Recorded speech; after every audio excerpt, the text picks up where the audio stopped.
everyone, I'm Seva and welcome back to my YouTube channel. In today's video, we're going to be making tomato spinach shrimp pasta.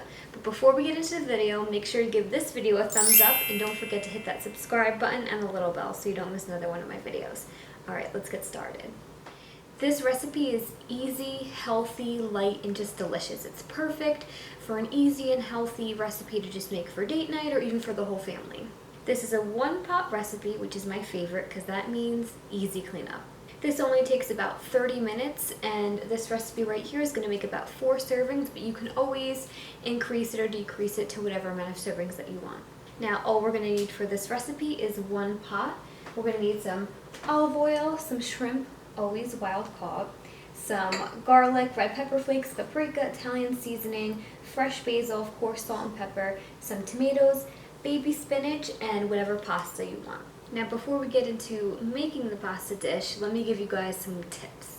So tip number 1, you want to make sure that you definitely cook your pasta al dente because they are going to soak up the other juices and moisture when we make the rest of the dish, and you don't want it to be overcooked and just kind of turn into mush. Tip number 2, don't overcook your shrimp. Shrimp cooks really fast. It only takes about 2 to 4 minutes, and you want to make sure you don't overcook it early on because once you do that, then everything's just going to get kind of tough and rubbery, and nobody wants a rubbery shrimp. Tip number 3, you can use frozen shrimp. That's what I did, but you want to make sure to always get wild caught. I mean, you don't have to, but I highly recommend it. And as far as storage and reheating, you can store this in the fridge. You just want to use an airtight container for up to 2 to 3 days.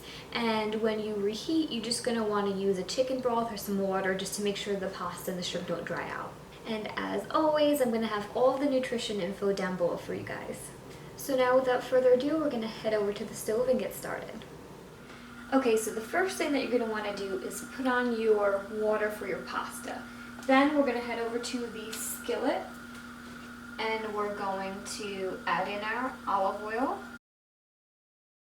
our shrimp, our paprika, red pepper flakes, and Italian seasoning. Now you're just going to want to cook this on about medium heat for about 4 minutes. So you're just going to want to mix this around just to make sure the olive oil and the seasonings are all coated evenly with all your shrimp. Now you can, if you want to, put the shrimp in a bowl with all of the seasoning first and mix that up and then put that in the pot or the pan, whatever you want. You can hear everything starting to sizzle.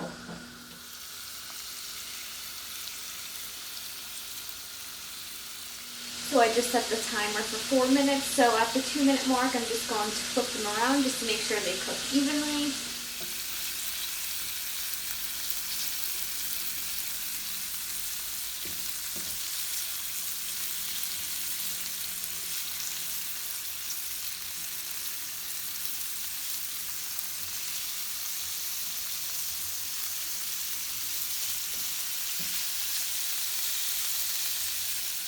Okay, we're looking good, so I'm just going to remove the shrimp and set them aside.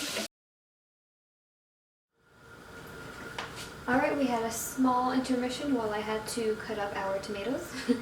So now we're going to use the same skillet. We're going to put in all of our tomatoes. We're going to put in our basil, our garlic, and our baby spinach. Now this bag is a 6-ounce bag, so I'm going to put in the entire bag. Now we're just going to cook this on medium heat just until the spinach is wilted slightly and the tomatoes release their juices. Now at the same time, this is when I'm going to cook our pasta. Now this is only going to need to cook for about 5 minutes to be al dente. So I'm just going to set our timer, give this a quick little stir. Yeah, if you guys aren't comfortable with this, you can always use a big pot instead. Now I always say a colorful plate is a healthy plate, and this plate sure is colorful. Now as you'll see, this is where you're going to get a lot of those juices that I was talking about. definitely from your tomatoes, so that's why you're not going to want to overcook your pasta, because you don't want it to be getting all mushy and soggy once we add it to the spinach and the tomatoes. Okay, so our spinach is definitely wilted. You can see how calm this pan got.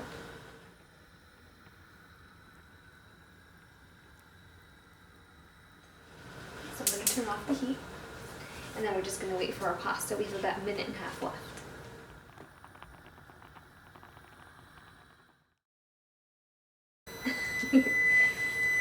Okay, so our pasta is done. Now I'm just going to take the pasta over to the sink to strain, and then we're going to add it to our pot. Okay, so now we're just going to add in our pasta. And we're just going to put the heat just on low, just to get everything back heated all to the same temperature.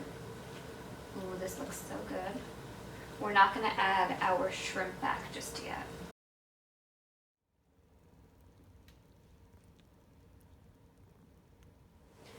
Okay, so now we're ready to add back in our shrimp, and then we're ready to try some. So I'm just going to put these right on top. And then this is optional, but this is where you'd want to drizzle some more olive oil on top.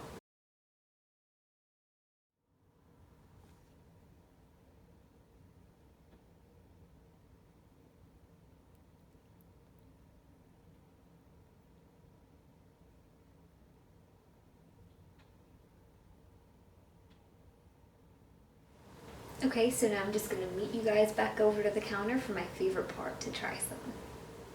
This looks and smells so good, you guys. I can't wait to try some. So I'm just going to grab a plate. Get some shrimp,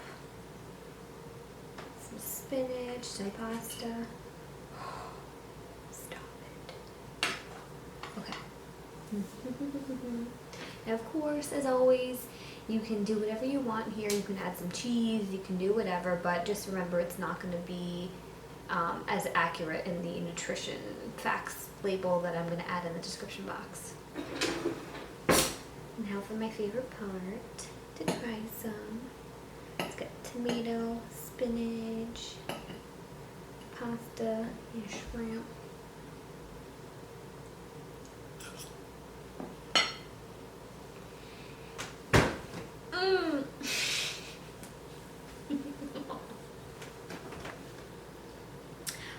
Home run. So good, you guys. I can't wait for you guys to try this at home. The shrimp is just something different than your typical chicken or red meat all the time. The spices are so good, and I love how we have the different veggies here. So yeah, you have your pasta, but you are getting some protein in here. You do have your shellfish, you do have some greens, some veggies, some spinach, some basil, some tomato. Everything's nice and colorful and really healthy. I can't wait for you guys to try this recipe at home. If you do try it, make sure to give me your feedback in the comment section below. But that's all I have for this video today, you guys. I hope you liked it, and I hope you learned something new. If you did like it, make sure to give this video a thumbs up, and don't forget to hit that subscribe button and the little bell so you don't miss another one of my videos. As always, if you want to get my exclusive nutrition tips, healthy food recommendations, and delicious recipes just like this one, then make sure to head over to my description box, click the link, and join the fam. Thank you guys so much for watching, and I'll see you in my next video. Bye, guys.